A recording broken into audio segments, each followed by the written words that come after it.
Hello, everyone.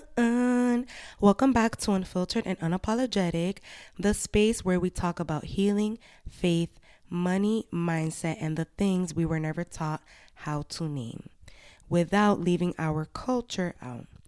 I'm your host, Caitlin Gil-Soto, born and raised in Lawrence, Massachusetts, and raised between Bani and El Cibao, and obviously Dominican. And right now, I'm studying for my master's in finance, not just to understand money, but to understand why it feels the way it does in our bodies. And today's episode is called What You Expect, You Experience: Money, Faith, and the Stories We Repeat. Because I've been thinking a lot about this truth lately. Life usually meets us at the level of our expectations. If you wake up already believing it's going to be a bad day, everything feels heavier. If you walk into the world expecting people to disappoint you, you'll notice every moment that confirms it. And money works the same way. If you're always saying, I'm broke, or if you expect money to disappear, if you brace yourself every time you check your account, your body stays in survival mode. And no budget, no spreadsheet, no strategy can stick when your nervous system doesn't feel safe. This episode isn't about positive thinking. It's not about pretending to everything is fine. It's about understanding how expectation, identity, and faith shape the reality we keep living inside of.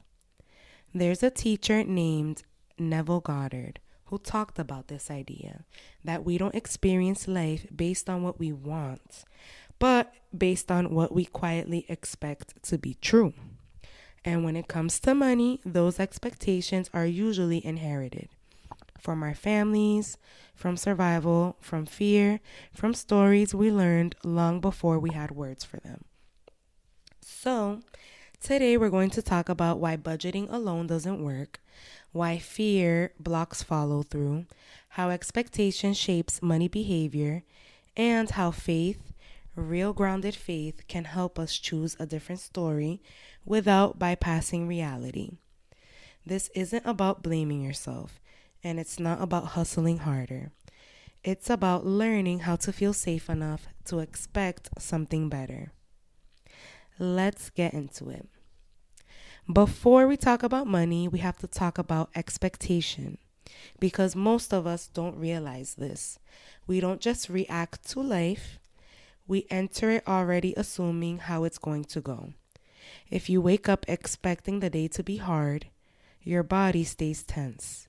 If you walk outside assuming something will go wrong, your nervous system stays alert. And when your nervous system is on guard, everything feels heavier. Money works the same exact way. Many of us learn to expect stress around money, not because our families wanted that for us, but because that's what survival looked like. So even now, we brace ourselves before checking our account. We expect disappointment, we expect money to disappear, we expect instability, even when nothing is happening. And expectation doesn't live in the mind alone. It lives in the body. When you expect a lack, your body tightens. You rush decisions, you avoid looking, and you freeze or overthink. That's not a discipline problem. That is a safety problem. As Neville Goddard said, we don't experience life based on what we want, but based on what we assume to be true. And when it comes to money, many of us are still assuming fear. Faith enters here not as denial, but as what you choose to expect support from. This isn't about thinking positive. It's about noticing the story your body keeps repeating, because that story is shaping how you move with money every day. I have your first journal prompt here for you guys. What do I automatically expect to happen when I think about my money? And where do I feel the expectation in my body? And the affirmation for this question is, I am learning to expect steadiness instead of fear. It is safe for me to trust support as I build a new relationship with money. A lot of people think they don't like budgeting because they're bad with numbers or because they're undisciplined. But that's not usually the truth. Budgets trigger anxiety because for many of us, numbers were never neutral. They were attached to tension, to raised voices, to quiet panic, to adults trying to stretch something that wasn't enough. So, when you sit down to budget now, your body remembers before your mind does. Your chest tightens, your breathing gets shallow, you want to rush or avoid it altogether.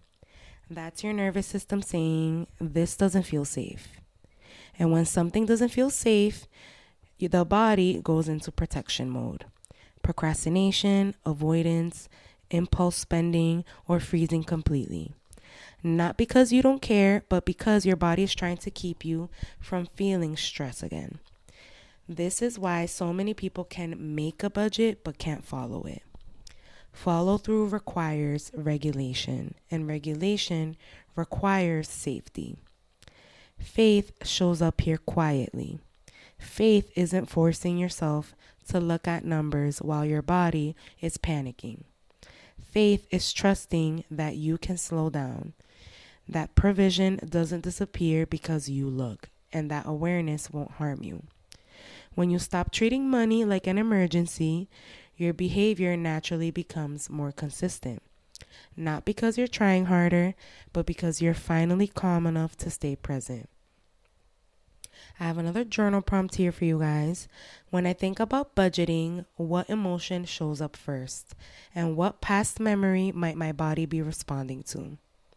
And the affirmation for this question is, I am allowed to approach my finances calmly. Awareness is not danger. It is safe for me to stay present with my money. Fear doesn't always show up as panic. Sometimes it shows up as inconsistency. You make a plan, you feel motivated for a few days, and then something shifts. You forget, you avoid, you drift. And you tell yourself you lack discipline. But discipline isn't usually the issue. Fear blocks follow through because fear narrows your focus. It puts your body in short-term survival mode, and survival mode doesn't think long-term. It thinks about relief. So when money feels threatening, your body looks for ways to escape the feeling. Impulse spending to feel better, ignoring reminders, breaking promises to yourself, giving up before a disappointment can happen. That's not self-sabotage, that's protection. Many of us learned early on that hoping led to disappointment, that planning didn't always change the outcome, that effort didn't guarantee safety. So our bodies learned, don't get attached. Faith asks for something different. Faith isn't blind optimism. It's the willingness to stay steady, even when certainty isn't guaranteed. Follow through becomes possible when your body believes, I won't be punished for trying, I won't be abandoned. If this doesn't go perfectly, I can stay with myself through the process.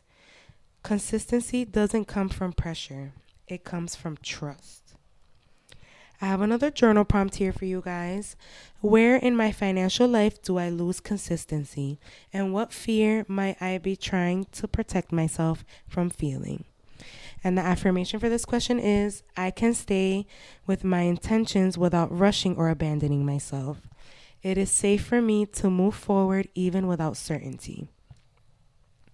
When something finally starts to work with money, it usually isn't because it's strict or intense.